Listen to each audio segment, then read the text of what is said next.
सफलता की चाह किसे नहीं होती है, पर दुनिया में हर कोई सफल नहीं होता। लेकिन क्या आपने कभी सोचा है कि वह कौन से गुण है, कौन सी बात है जो एक व्यक्ति को सफल बनाती है और एक व्यक्ति को असफल? समय तो सभी के पास 24 घंटे ही होती हैं, पर एक व्यक्ति सफल हो जाता है और एक व्यक्ति असफल। तो चलिए इसके कारण को जानते हैं। दोस्तों, जीवन में सफलता के लिए दो सबसे महत्वपूर्ण गुण होते हैं, इच्छा शक्ति और दृढ़ निश्चय। यही दोनों गुण जीवन में सफलता प्राप्त करने के लिए आवश्यक शर्तें और गेम चेंजर साबित होते हैं। बिना इनके हम चाहे जितनी भी कोशिश कर लें, हम सफलता प्राप्त नहीं कर सकते हैं। जीवन में सफलता के लिए आत्मविश्वास बहुत आवश्यक है।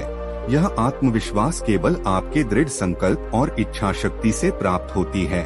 यदि आपके पास ये दोनों गुण हैं, तो आपने अपने लक्ष्य के रूप में जो भी तय किया है, तो आप उस लक्ष्य को प्राप्त करने के लिए आश्वस्त रहें। यदि आप एक छात्र हैं, तो आप आत्मविश्वास के साथ अध्ययन करें, और यदि आप एक पेशेवर हैं, तो आप अपने काम के प्रति आत्मविश्वास बनाए रखें। आपकी इच्छा शक्ति और आत्मविश्वास ही आपके जीवन और कार्यों में सफलता के लिए आपको आवश्यक मजबूती प्रदान करता है। केवल इतना ही नहीं, बल्कि आप अपने सामने आने वाली प्रत्येक बाधाओं पर काबू पाने के लिए आप अपने आत्मविश्वास को महसूस कर सकते हैं। यदि आपके पास पर्याप्त इच्छा शक्ति है, तो कोई भी लक्ष्य आपके लिए असंभव नहीं है और आप पहले से और अधिक मजबूत और बेहतर होते जाएंगे। आपकी अंदर की इच्छा शक्ति और दृढ़ संकल्प ही यह निर्धारित करता है कि आप अपने जीवन में कितनी सफलता प्राप्त कर सकते हैं। यदि आप जीवन में कुछ भी हासिल करना चाहते हैं, तो आपके अंदर इन गुणों का होना बहुत आवश्यक है। आप अपनी क्षमताओं पर जितना अधिक दृढ़ विश्वास रखेंगे, आपका आत्मविश्वास उतना ही अधिक बढ़ेगा। यही इच्छा शक्ति आपके आत्मविश्वास को बढ़ाता है और आपको एक अद्भुत सफलता की ओर आगे बढ़ने में आपकी मदद करता है। जब तक इच्छा शक्ति, दृढ़ संकल्प और आत्मविश्वास आपके हाथ में है, आपका आत्मविश्वास इस बात पर निर्भर है कि आप अपने लक्ष्य के प्रति कितने दृढ़ संकल्प और इच्छा शक्ति रखते हैं। तो चलिए इसे और अच्छे से समझने के लिए आपको एक कहानी सुनाते हैं। जापान के एक छोटे से कस्बे में रहने वाले 10 वर्षीय ओकायो को जूडो सीखने का बहुत शौक था, पर बचपन में हुई एक कार दुर्घटना में बायां हाथ कट जाने के कारण उसके माता पिता उसे जूडो सीखने की आज्ञा नहीं देते थे। पर अब वो बड़ा हो रहा था और उसकी जिद भी बढ़ती जा रही थी। अंततः उसकी जिद के सामने माता पिता को झुकना ही पड़ा और वो ओकायो को नजदीकी शहर के एक मशहूर मार्शल आर्टिस्ट गुरु के यहाँ दाखिला दिलाने ले गए। गुरु ने जब ओकायो को देखा तो उन्हें अचरज हुआ कि बिना बाएं हाथ का यह लड़का भला जूडो क्यों सीखना चाहता है। उन्होंने पूछा, तुम्हारा तो बायां हाथ ही नहीं है, तो भला तुम और लड़कों का मुकाबला कैसे करोगे? ओकायो ने कहा, ये बताना तो आपका काम है। मैं तो बस इतना जानता हूँ कि मुझे सभी को हराना है और एक दिन खुद मास्टर बनना है।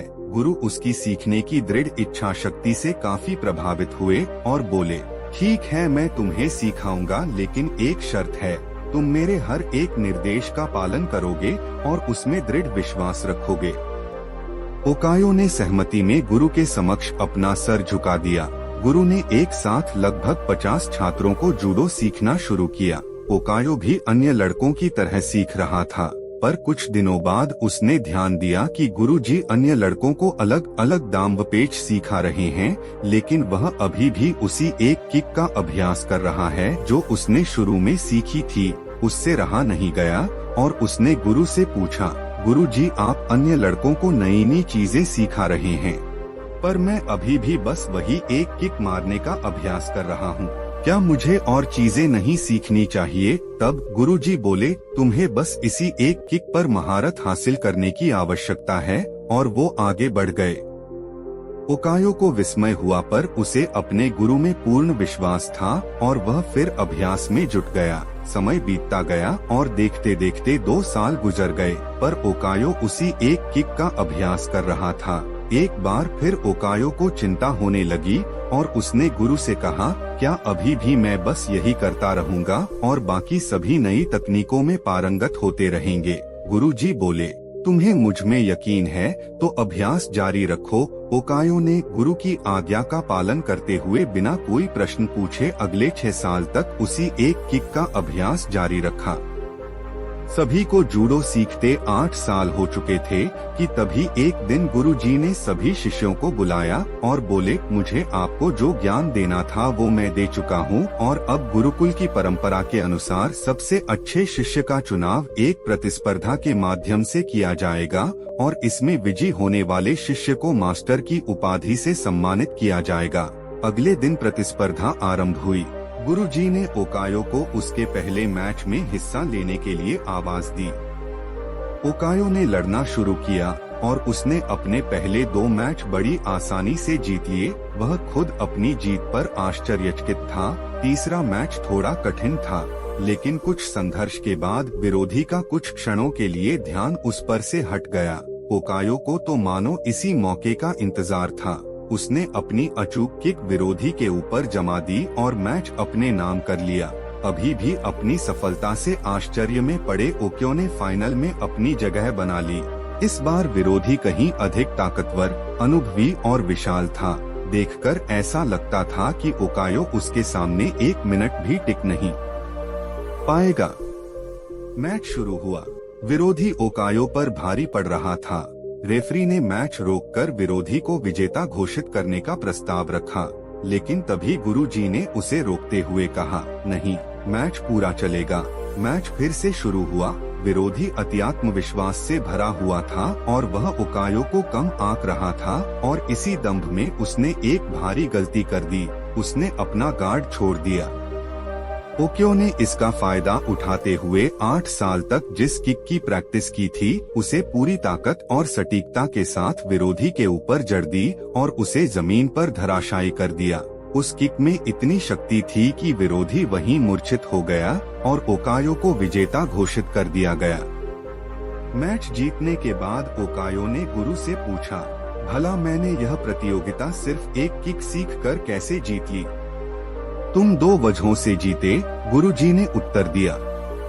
पहला, तुमने जूडो की एक सबसे कठिन किक पर अपनी इतनी मास्टरी कर ली कि शायद ही इस दुनिया में कोई और यह किक इतनी दक्षता से मार पाए। और दूसरा कि इस किक से बचने का एक ही उपाय है और वह है विरोधी के बाएं हाथ को पकड़कर उसे जमीन पर गिराना। चूँकि ओकायो का बायां हाथ तो था ही नहीं, तो उसे कोई भी नहीं हरा सकता था। ओकायो समझ चुका था कि आज उसकी सबसे बड़ी कमजोरी ही उसकी सबसे बड़ी ताकत बन चुकी थी। मित्रों, यह केवल मानो ही मत बल्कि विश्वास रखो कि इस पृथ्वी पर प्रत्येक कार्य ईश्वर की अनुमति से ही होता है और वह अच्छे के लिए ही होता है। हमारा विजन हर कार्य का प्रयोजन समझ नहीं पाता।